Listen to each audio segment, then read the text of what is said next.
做镜头，这是出国美国式的大卖场，互人闹开讲有食安问题。这间出名的店就伫咧桃园，有一个人来到美国式大卖场来买烘鸡腿，结果互囡仔食，囡仔煞配一条塑胶带出来。老母头起先掠出讲，这敢会是鸡的骨头，结果唔是，就拿起架甲相片抛上网络，怀疑这间大卖场品质管理愈来愈松人。也毋过大卖场嘛进一步解释，讲因无用塑胶塑带，到底是倒位有问题，都要进一步来调查。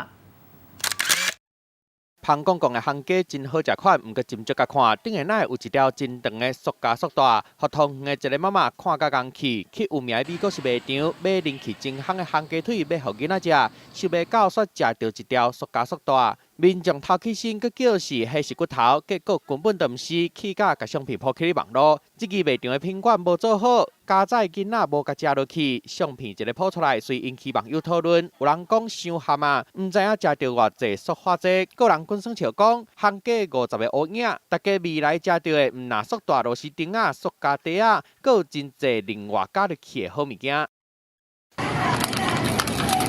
实际来到卖场，互民众投诉的烘鸡也是放伫咧鸡仔顶卖，拢无受到影响。需要请他们的就是食品管控的部门再更加留意一些。就是说必须更严谨，那当然是更严，因为吃的东西需要更严谨，没有错。